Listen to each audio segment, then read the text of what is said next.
Te louvado nesta noite por essa presença. Deus, amém? Senhor, meu Deus, meu Pai, em nome de Jesus Cristo, a missão tua sagrada esta noite, Deus, que vai nos trazer o alimento, Deus, genuíno, o alimento que transforma, o alimento, Deus, que abençoa, Deus.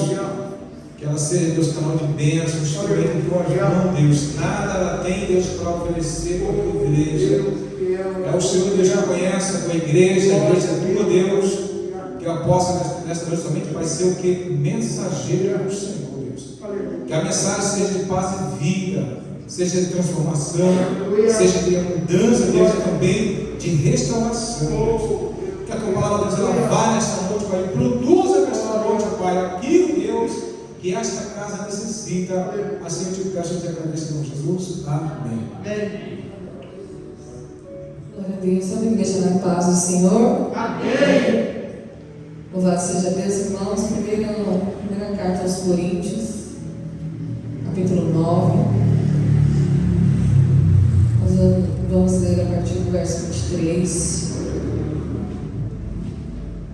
1 Coríntios 9, 23. Louvado seja Deus, né? Essa noite, irmãos, por tudo que o Senhor tem nos permitido viver, em nome dele, amém? Glória a Deus, aleluia. Todos acharam? Amém. Que diz assim: eu faço isto por causa do Evangelho, para ser também participante dele.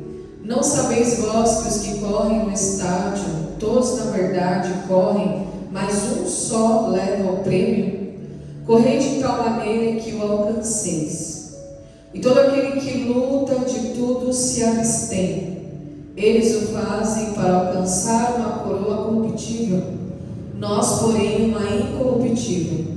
Pois eu assim como, não como a coisa incerta, assim combato, não como batendo no ar.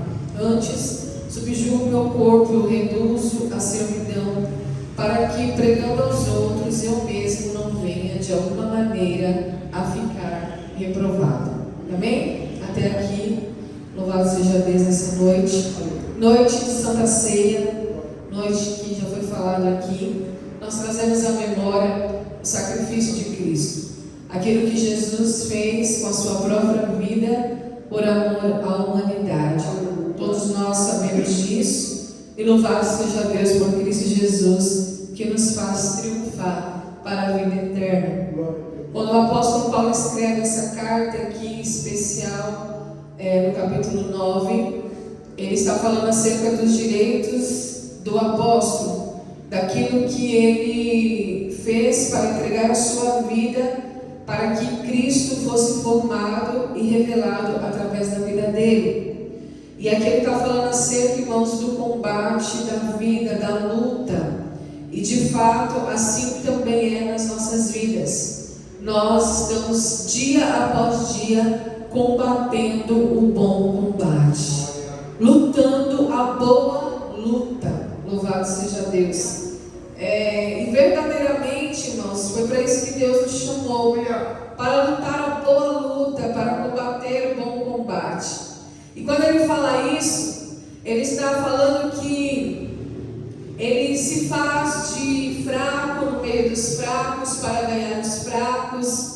Ele se faz daquele que está sem lei no meio dos que estão sem lei para ganhar os que estão sem lei. Ele se faz de judeu para os judeus, para ganhar os judeus.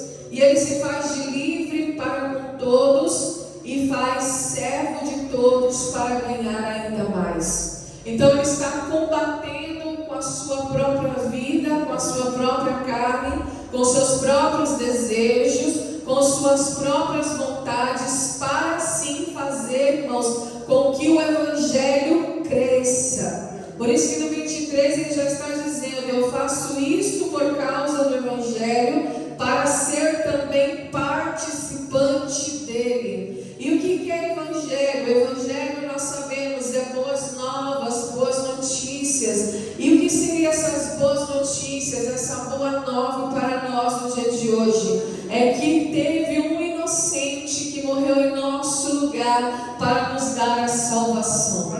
Essa é a centralidade da mensagem do Evangelho e nunca vai mudar, nunca será alterada. A centralidade da mensagem do Evangelho não é que você vai subir na vida, não é que você vai melhorar na vida, não é que a sua vida vai ter uma mudança para melhor. O Evangelho não traz essa mensagem. A centralidade da mensagem do Evangelho é que houve um inocente que morreu em nosso lugar, que derramou seu sangue na cruz do Calvário para que você tivesse vida e salvação eterna. Aleluia.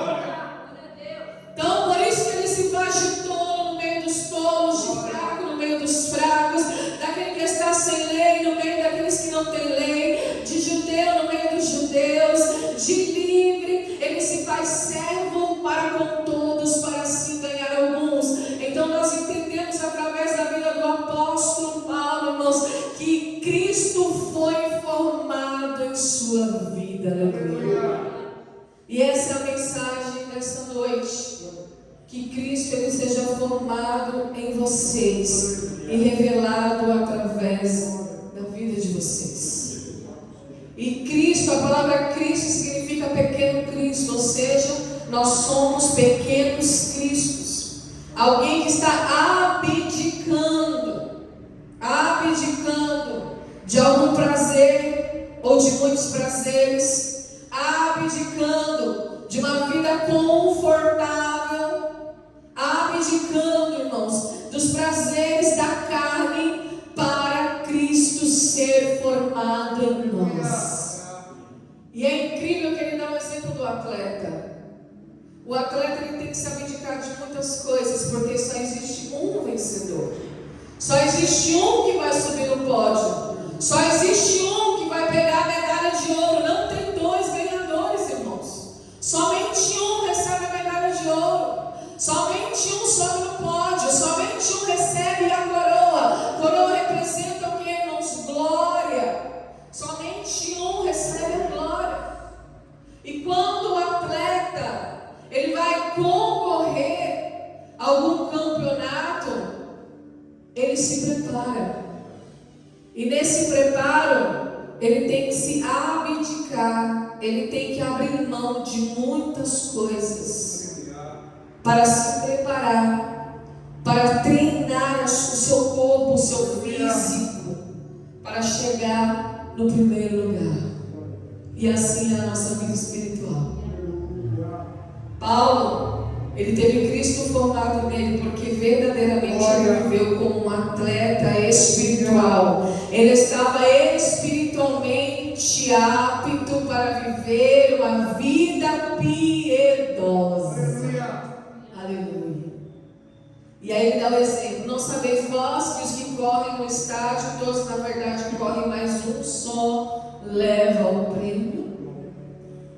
Assim tem que ser a nossa dedicação, a nossa vigilância, a nossa entrega em relação à nossa vida espiritual. Como um atleta que se prepara sabendo que, se ele não estiver apto, ele não ganha o prêmio. Outro vai vir na frente dele e vai ganhar o prêmio. Correi de tal maneira que o alcanceis. Então ele está falando, correi de tal maneira, ele está falando que a nossa vida, irmãos, é um combate. Sabe por quê? Porque eu não posso dar para a minha carne aquilo que a minha carne pede. Eu não posso fazer a vontade da minha carne, irmãos. Eu tenho que sujeitar a minha carne à servidão do Espírito. Sou eu que domino a carne, não é a carne que me domina. Aleluia. E é assim que o atleta faz. Porque a carne, irmãos, não quer treinar. A carne não quer abdicar de coisas. A carne quer dormir, a carne quer comer, a carne quer sentir prazer, a carne quer entrar em estado confortável, a carne não quer orar, não quer jejuar, não quer buscar, não quer se esforçar. Mas ele está falando, você tem que correr de tal maneira que alcance esse prêmio, o prêmio da salvação, irmãos, a coroa da vida, a coroa da vitória, a coroa da justiça, a coroa da salvação.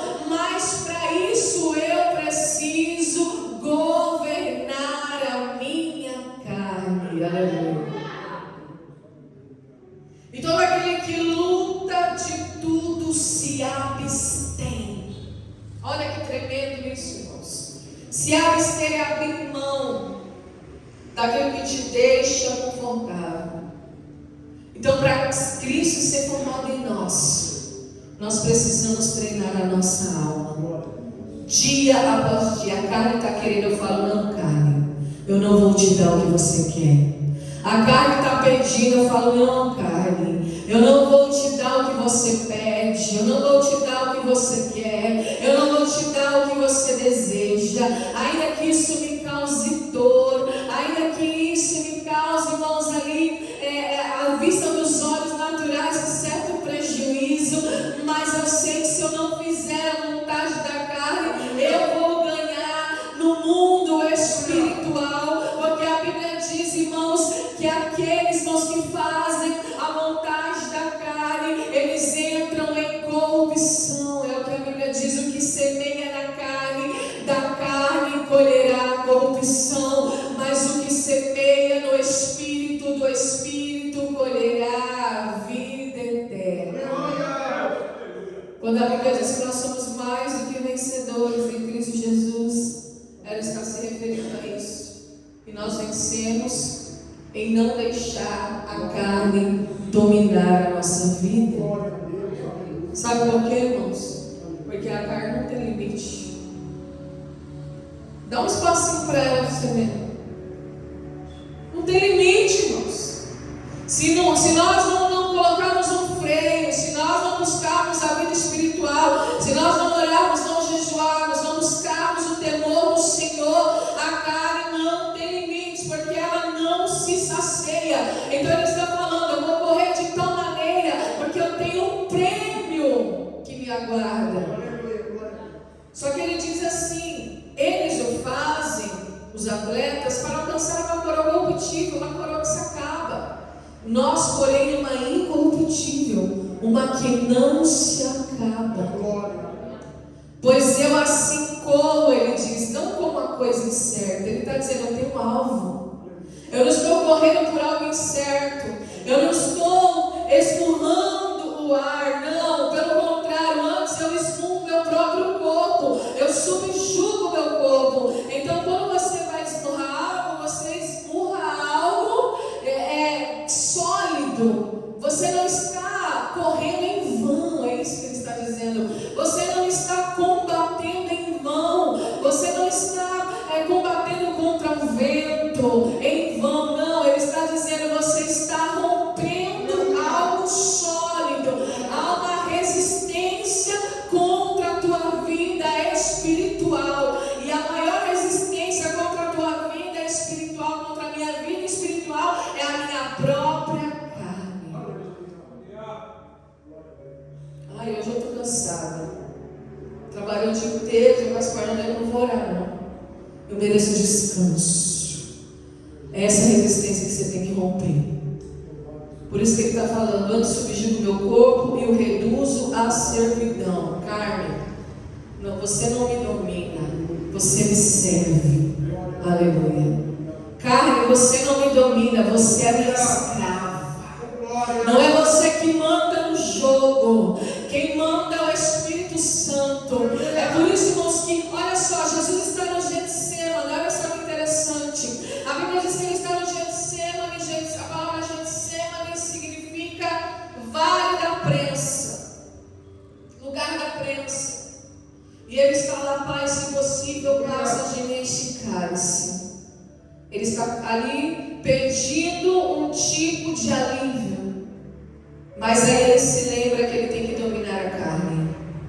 Ele, sendo Deus, teve que dar exemplo para nós. Todavia seja feita a tua vontade. Jesus estava com dor, estava. Era uma dor genuína. A Bíblia diz que a sua alma se angustiava até a morte e ele chegou a suar gotas de sangue. Então, quando você tem uma dor genuína e você decide continuar ali para fazer a vontade de Deus, por isso Paulo está dando o exemplo do atleta. Todo atleta que se prepara para o campeonato, ele tem uma dor genuína, seja no joelho, seja nas pernas, seja no braço, seja no corpo todo. É uma dor genuína, mas essa dor genuína o leva a lutar mais. Essa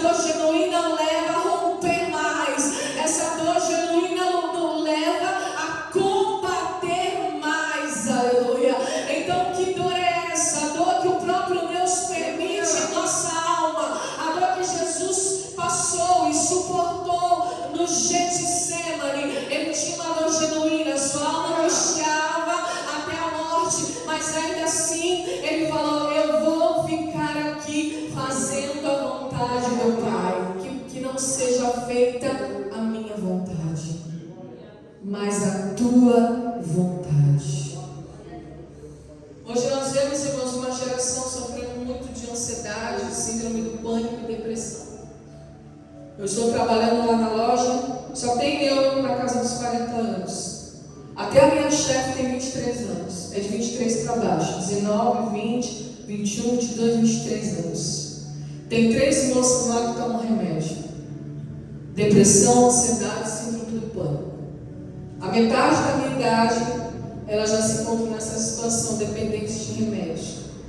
E por que essa situação, irmãos? Porque faz a vontade e o desejo da carne e depois não consegue se alinhar às consequências. Aí entra a ansiedade, a depressão. Quando nós temos uma dor genuína, isso que eu estou falando para vocês, que foi a dor que Jesus apresentou no Getsemane, toda a depressão, toda a ansiedade vai embora. Porque a única cura para a nossa ansiedade, o que é a ansiedade? É aquilo que vai acontecer no futuro. O que é a depressão? Excesso de passado. O que é a ansiedade? Excesso de futuro. O que é o pânico? Excesso de presente. Tudo é excesso. Mas quando eu carrego dentro de mim uma dor genuína, uma dor com propósito, aleluia. Quando eu entendo isso, irmãos, traz cura para toda e qualquer ansiedade. Porque a minha mentalidade que está sendo formada em Cristo Jesus vai pensar assim: a dor é genuína, a dor é presente, a dor é real, mas ainda com dor eu vou ficar aqui, ainda com dor eu vou permanecer no mesmo lugar, ainda com dor eu não vou buscar atalho, ainda com dor eu tenho um alvo a prosseguir. Lembra, você tem um prêmio a conquistar, uma coroa a receber, aleluia, e você tem que continuar no mesmo lugar, fazendo a vontade de Deus, ainda que tenha dor, aleluia. Então somente a dor genuína cura a ansiedade, porque você fica naquele mesmo lugar. Quem está entendendo? Aleluia. Passo que tenha que passar, mas você fica ali, você permanece ali. E essa dor cura a tua ansiedade, porque é uma dor com propósito, igreja. Por isso que ele está falando: olha, assim eu corro não como uma coisa incerta, mas assim eu combato, não como batendo no ar, mas eu subjugo meu corpo, eu continuo com dor, mas eu reduzo a minha carne à escravidão, a minha serva, para que pregando aos outros eu mesmo não venha de alguma maneira ser reprovado. Porque não adianta, irmãos, eu pregar para os outros e eu mesmo não fazer aquilo que eu prego. Não adianta eu pregar para vocês e eu mesma ser reprovada. Eu mesma não querer dominar a minha carne. Eu mesma não querer me posicionar. Eu mesma, irmãos, não querer fazer a vontade de Deus, ainda que isso apresente uma dor genuína, que é uma dor com propósito. E adianta pregar aqui para vocês, irmãos, e chegar lá no médico e o médico me diagnosticar com crise de ansiedade, depressão e me encher de remédio. Ué, mas e a palavra que ela prega? Não é isso? Então ele está falando: então eu subjugo a minha carne, porque quanto mais a gente se aproxima da luz, irmãos, mais as trevas também vão lutar para nos tirar da luz. Porque é assim com todos nós. Então, quando nós subjugamos o nosso corpo, ou seja, aquela resistência que se levanta para tentar te paralisar, para tentar paralisar o teu ministério, para tentar paralisar a tua vida espiritual, aquela resistência que se levanta, você precisa combater com ela. Aleluia. E dessa forma Cristo é formado em você e é revelado através da sua vida. Não tem outra maneira. Coisa maravilhosa é termos um Deus que nos consola diante da dor. Porque foi assim com Jesus. A Bíblia diz que ele permaneceu no Getsemane. Ele falou: todavia seja feita a tua vontade. E ele permaneceu ali, mesmo com Consolador, e a Bíblia diz que os anjos veio e o consolaram. Aleluia. Você pode ter dor, mas se você permanecer no centro da vontade de Deus, você terá consolo para a tua alma. Agora, se você quiser correr da dor, anular o propósito que Deus tem na tua vida, aí a sua alma vai se encher de ansiedade ou de depressão, porque é isso que acontece com a alma vazia, irmãos. Ou é uma depressão, ou é uma ansiedade, não tem outra coisa. A única coisa que preenche a tua alma é você estar no propósito de Deus. Aleluia. Aqui em Provérbios 16:32, pode colocar aí, Pedro, está escrito assim. Aleluia, Jesus. Lembra que você é um atleta de Cristo. Provérbios 16:32.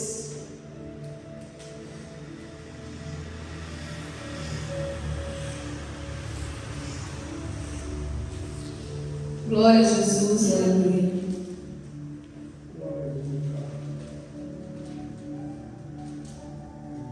Uma vida com propósito é uma vida que produz frutos, fruto do Espírito Santo.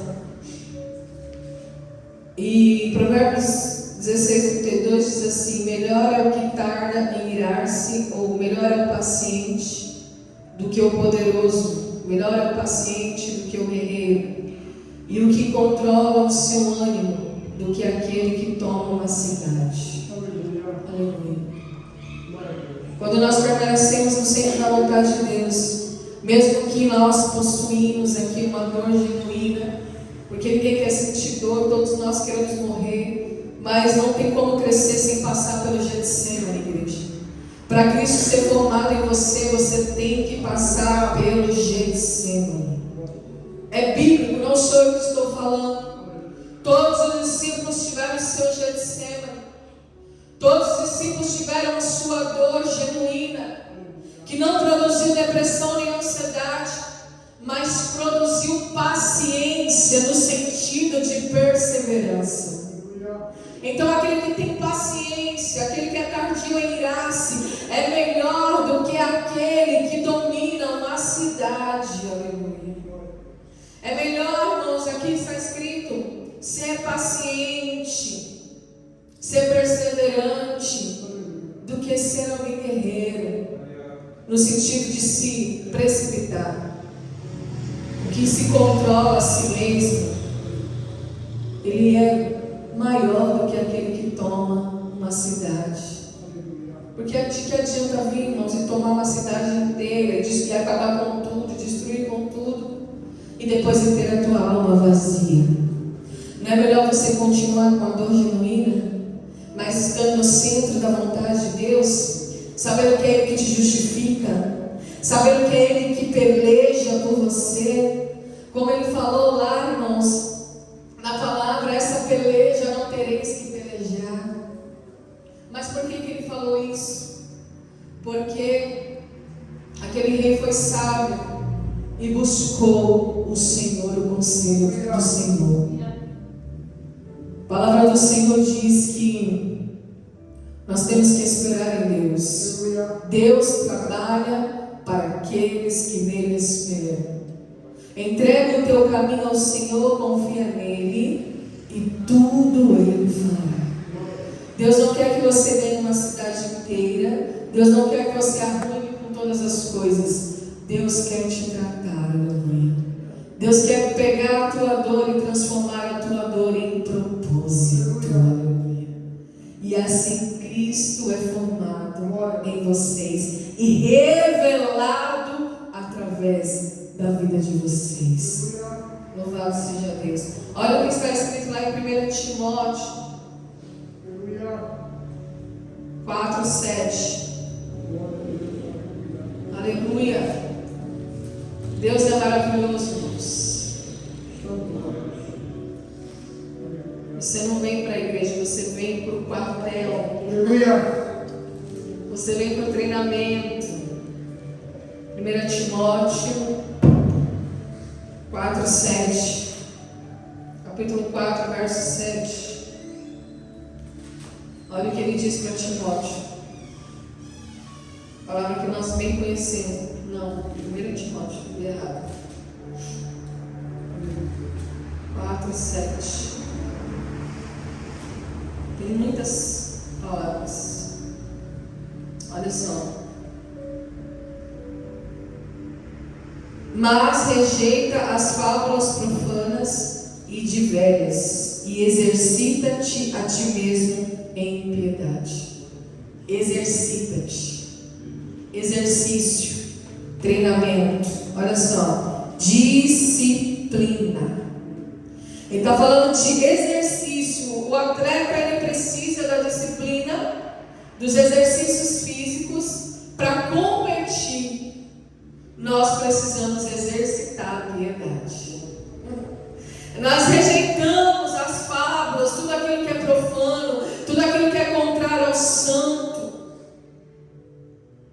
Nós rejeitamos aquilo que é profano, irmãos, aquilo que é contrário ao santo, e exercitamos o que? A piedade. Eu consigo, pastora, rejeitar o que é profano e ao mesmo tempo exercitar a piedade? Sim, eu consigo. Se nós olharmos aqui em 1 Coríntios, os próximos aqui nós não temos tempo, mas nos próximos capítulos, no capítulo 10, a partir do verso 14, ele vai falar sobre isso. Ele chega a dizer assim, ó, no 10:25 de 1 Coríntios 10:25, ele diz assim: comente tudo quanto se vende no açougue, sem perguntar nada, por causa da consciência.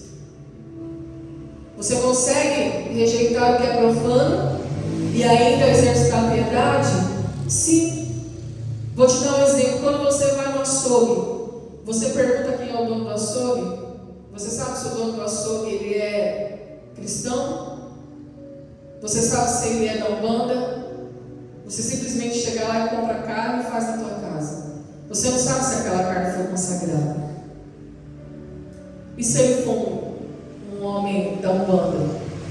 Alguém do Candomblé que consagrou aquele estabelecimento aos deuses imundos, aos espíritos imundos.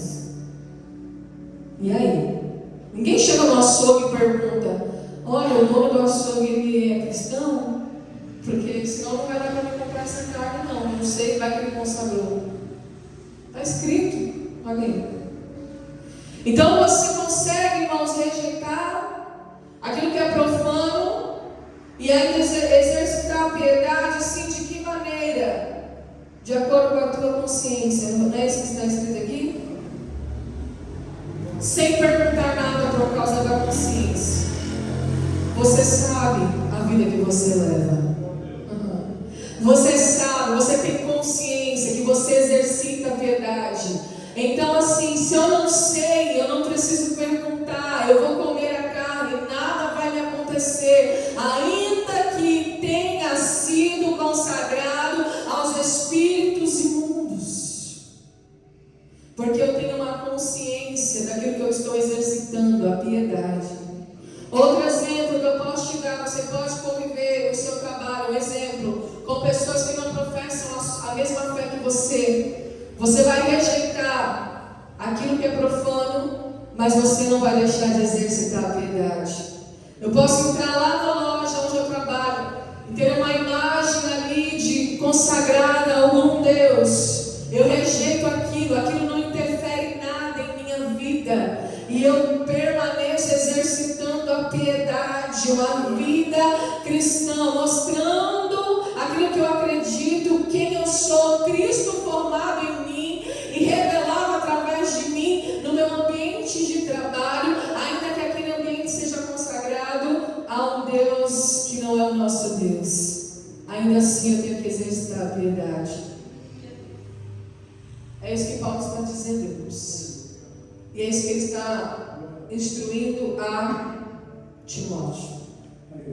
Exercitar a piedade é dia após dia, em toda e qualquer circunstância. Você não é um religioso, né? Você não é um intocável.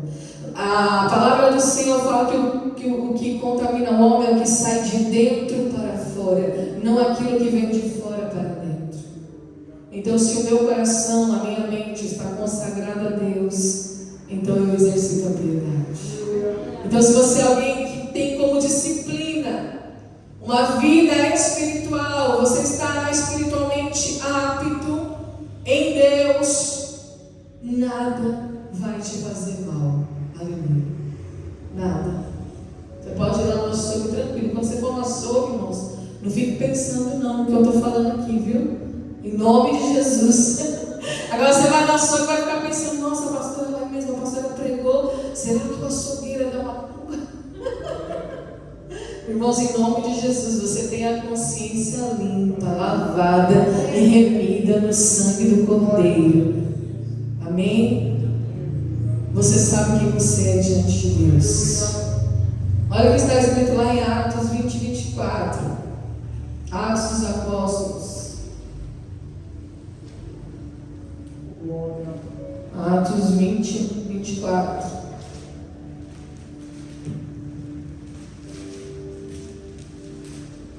Glória a Deus, Jesus. Aleluia.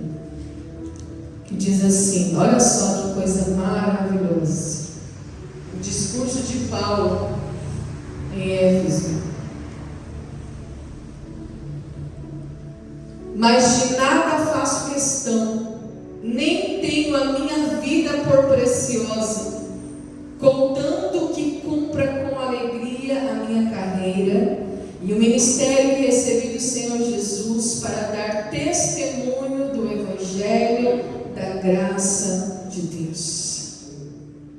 Em outras palavras, Jesus também falou, ele disse assim: aquele que quiser ganhar a sua vida, perdê-la, mas aquele que quiser perder a sua vida por amor de mim, achá-la. Então ele não tem a sua vida, ele não faz questão de nada, nem tem a sua vida por preciosa. A única coisa que ele se preocupa é com a sua carreira. Tanto é que ele termina a sua vida declarando a palavra que diz: combati o bom combate, terminei a carreira e guardei a fé. Aleluia. Então, aprove o Senhor nesta noite, irmãos, que todos nós que estamos reunidos neste culto, no dia da nossa morte, da nossa sepultura, que nós possamos carregar essa frase, esse versículo. Lá no nosso cartaz lá de luto, de aviso, seja lá o que for, combater o bom combate. Porque muitos colocam lá no cartaz a foto da pessoa combater o bom combate, você vai ver a vida da pessoa, não é nada daquilo.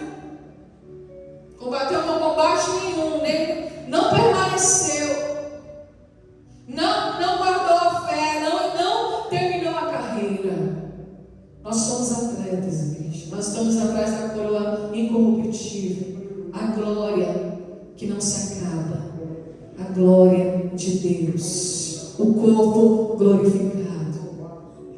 Então nós precisamos, a nossa vida é um treinamento diário, é um combate diário, é uma luta diária.